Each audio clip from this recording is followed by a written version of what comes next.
Bonjour à tous et bienvenue sur la chaîne. J'espère que vous allez tous très très bien.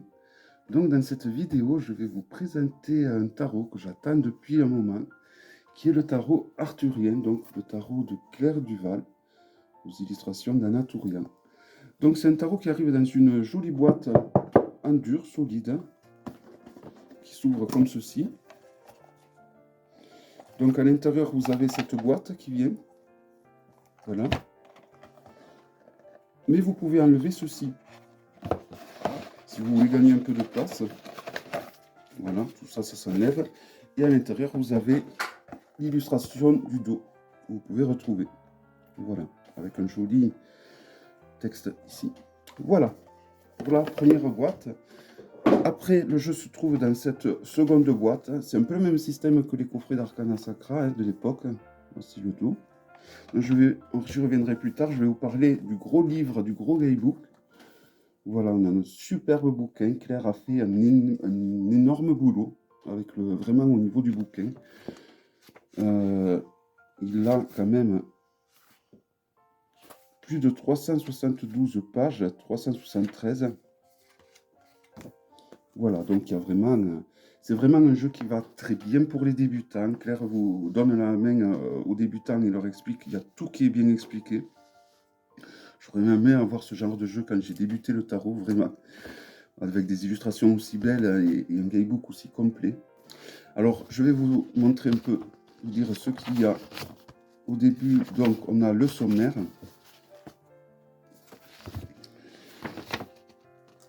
Donc, on a une petite introduction. Ensuite, elle nous explique pourquoi le tarot arthurien, parce qu'en effet, il y a beaucoup d'archétypes de cette époque qu'on peut retranscrire à nos jours, hein, au final. Le tarot a quelques dates importantes dans le monde du tarot, donc c'est très intéressant tout ça. En fait, les premières pages vont très bien pour les débutants, je trouve. Après, elle nous explique la structure du tarot, donc avec les arcanes majeurs, un petit topo sur les numérales, sur les arcanes mineurs. Après, on continue un petit topo sur les bâtons, les coupes, les épées, les deniers. Et après, elle nous explique bon, donc les numérales de 1 à 10. Et après, c'est pas fini. Elle nous explique également les personnages de cour, donc, avec la reine, le roi, le cavalier, etc. etc. Après, on a une petite explication du masculin et du féminin dans le tarot.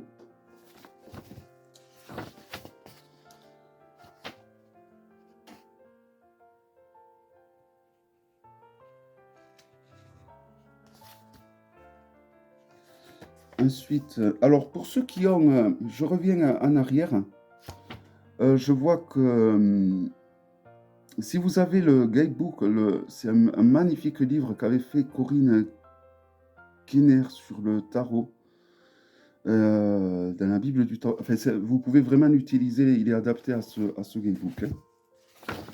Donc après, on passe à la pratique. Comment la consécration du tarot arthurien, donc à faire ou pas, et ça c'est en fonction de chacun. Ensuite, on a réunir les bonnes conditions pour un tirage, donc c'est très bien pour un débutant tout ça. Donc ce qu'il faut faire et ne pas trop qu'il est conseillé de faire pour faire un bon tirage.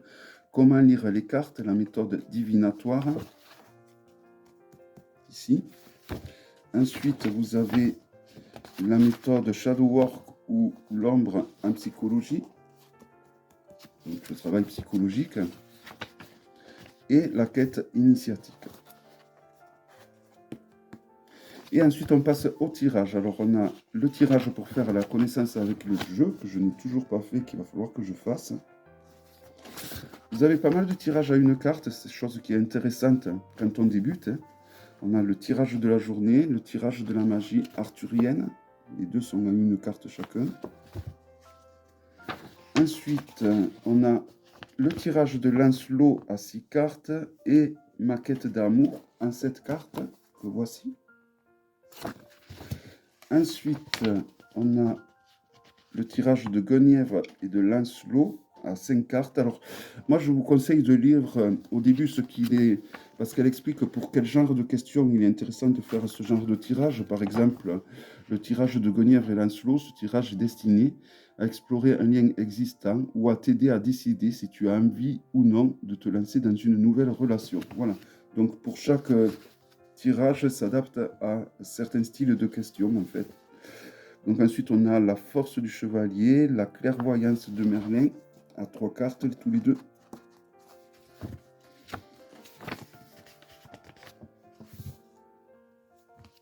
Ensuite, on a le tirage de la... Non, c'est celui-là, le tirage de la clairvoyance. L'autre, c'était le tirage du chevalier, le tirage des fées. Donc, la clairvoyance de Merlin, 4 cartes. Et voilà. Donc après, on a un tableau, plusieurs tableaux, qui vont être très intéressants, en fait. Elles nous mâchent le travail, hein, pour trouver notre carte de naissance, hein. La carte de personnalité, la carte de la destinée, la carte essence. Tout ça, c'est super bien expliqué, évidemment, ici. Donc voilà, quand on débute le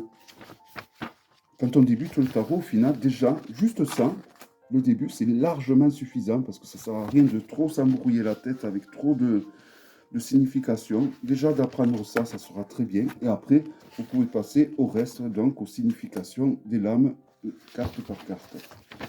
Voilà, donc là, pour chaque carte, vous avez donc une représentation en grand de la magnifique illustration d'Anatolian.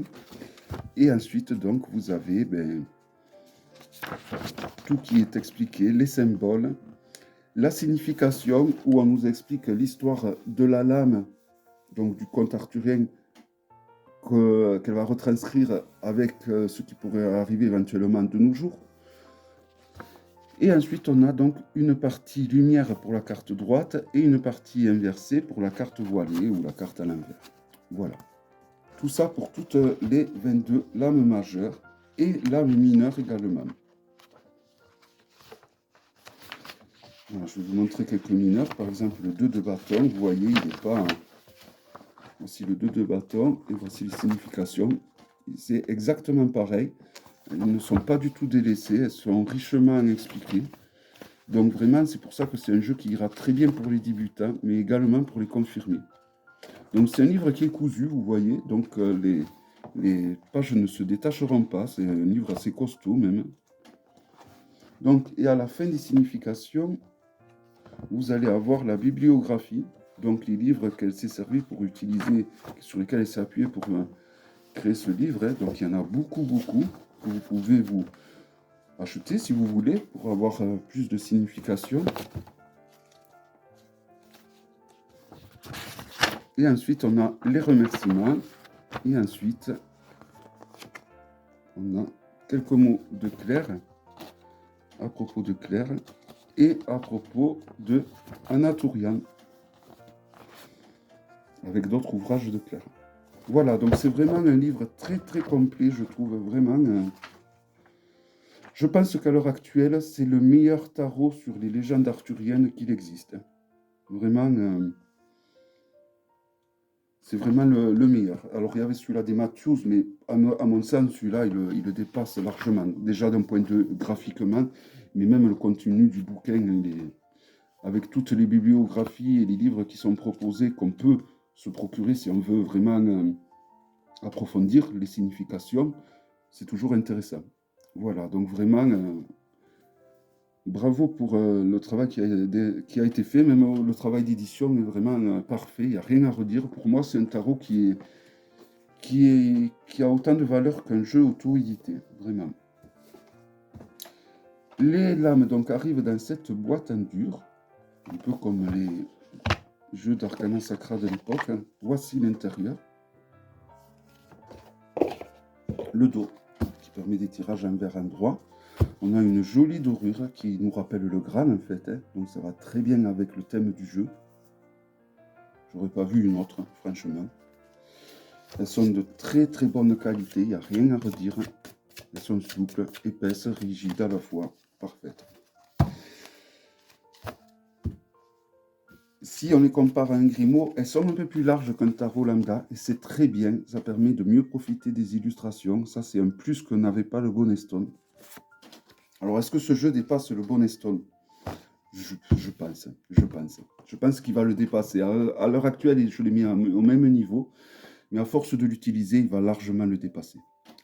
Grâce au bouquin Café Clair, particulièrement, mais aussi les illustrations, je préfère davantage ce style que le style du Bonnet Stone, même si le Bonnet Stone me plaît énormément, hein. Me plaît même beaucoup. Donc, c'est parti pour la présentation avec le fou du bois. Donc, vous voyez la signification des lames, enfin, vous ne le voyez pas trop, mais elle ne change pas par rapport à un tarot lambda. Donc, c'est pour ça que je dis que ce jeu va très bien à un débutant. Alors là, on a la magicienne. Hein. Donc, normalement, c'est le magicien, mais bon, c'est pareil, hein, on reconnaît, hein, qui ressemble énormément à Claire. Hein. Je soupçonne Anna d'avoir voulu dessiner Claire. Hein. La grande prêtresse, vous voyez, le nom est très proche d'un tarot lambda. Hein. Alors, c'est un tarot qui va suivre le Rider, mais également le Marseille. Et il va également suivre pas mal du Thoth. Donc Claire nous l'avait dit dans ses vidéos qu'elle avait beaucoup puisé dans le Thoth. Mais je ne pensais pas à ce point. L'empereur. Donc c'est un tarot qui peut vous faire un tremplin si vous voulez vous lancer dans l'étude du Thoth, du Marseille ou même du Rider. Hein.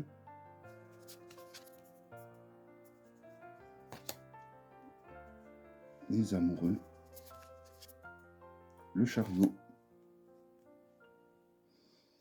Et les illustrations d'Anatolian sont tout simplement magnifiques. Je ne pensais pas qu'il allait me plaire à ce point, ce jeu. Vraiment. J'en suis agréablement surpris. Parce qu'en fait, j'avais vu que quelques illustrations et je m'étais resté là. Je m'étais cantonné aux quelques illustrations que Claire nous avait montrées, mais je n'avais pas percuté qu'il allait en avoir plein d'autres. La roue de fortune, elle est magnifique. Hein. Alors que pourtant, les roues de fortune, c'est pas mes lames préférées, mais celle-là, elle est magnifique. Hein. La force, magnifique également. Le pendu. La mort, avec la dame Morgane. Merlin, enfin la tempérance, pardon. Le diable. La tour, j'adore.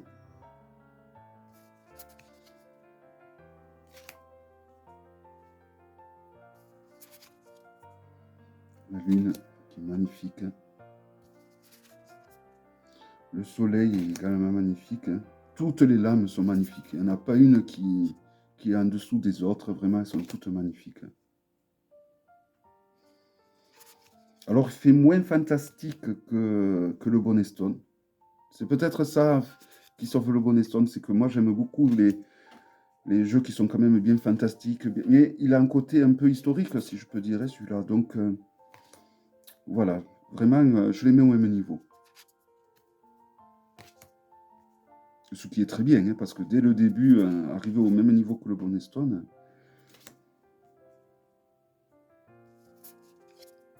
Voilà, en tout cas, Anatolian, c'est vraiment, au niveau illustration, c'est vraiment la personne qui me transporte le plus au niveau des illustrations qu'elle fait.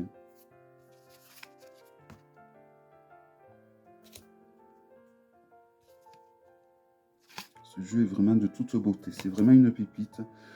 C'est vraiment le tarot de l'année, ça. Et même, je pense que ça va être le tarot des 5 ans. Je ne marche pas mes mots. 10 de bâton. Alors, pour les rois et les reines, on a eu un petit traitement particulier. Vous voyez, ils se regardent tous. Et c'est super bien trouvé comme idée, je trouve. Les chevaliers sont super bien faits.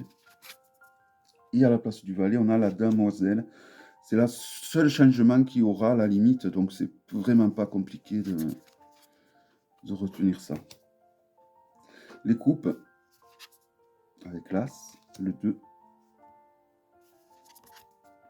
le 3, le 4 de coupe, le 5 de coupe. Alors ce jeu, moi je trouve qu'il va très bien pour les débutants parce que, par exemple, il y en a qui prendront un tarot de Doré de Virtue pour les débutants, mais c'est pas une bonne chose parce qu'il y a les significations sur les lames et ça va nous cantonner à ces significations et c'est pas trop bon non plus. Tandis que là, vous voyez, il y a Ça nous oblige à retenir ce qu'il y a écrit dans le livre un petit peu, et c'est très bien comme ça, je trouve. Le 7 de coupe, avec la fée Morgane. 8 de coupe. Donc vraiment, les graphismes sont à tomber. Alors, 10 de coupe, me semble-t-il que ça représente Avalon. J'en suis pas sûr, parce que j'ai utilisé ce jeu. Mais je l'ai utilisé c'est un jeu que vous pouvez utiliser de façon intuitive, car les illustrations sont super parlantes. Hein. Si vous connaissez la signification des lames, vous pouvez utiliser ce jeu de façon intuitive, il n'y a pas de souci. Il marchera très très bien. Mais il vous faut quand même connaître, avant d'utiliser l'intuition comme ça, il faut quand même connaître un minimum la signification des lames. Les grandes lignes, ouais. Sinon, l'intuition va vous amener un peu n'importe où. Et on passe aux épées, qui est ma série, je crois, préférée. Alors qu'à la base, ça n'était pas le cas, mais je sais qu'Anatolian adore la série des épées, et elle adore les dessiner, alors forcément...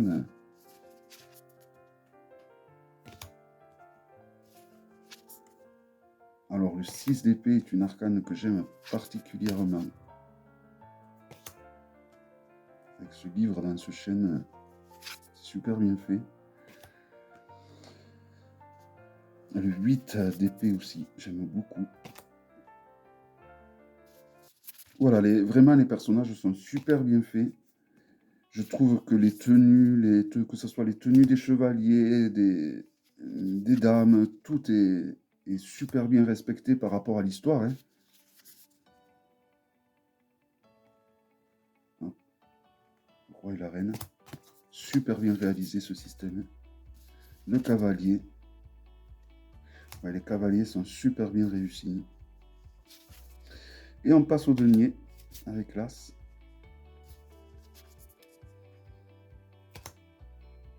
Regardez-moi tous ces détails. C'est un jeu qui est très coloré aussi, hein, quand même. Voilà, une réussite totale, selon moi. Vraiment, chapeau. Chapeau clair pour ce gros travail qu'elle a fait, parce que c'est elle qui a aiguillé Anna hein, aussi, hein, au niveau des illustrations. Et chapeau Anna, toujours pareil, hein, parfaite au niveau illustration, hein, rien à redire. Hein. Je pense qu'il faudrait être culotté pour trouver des défauts à ce jeu.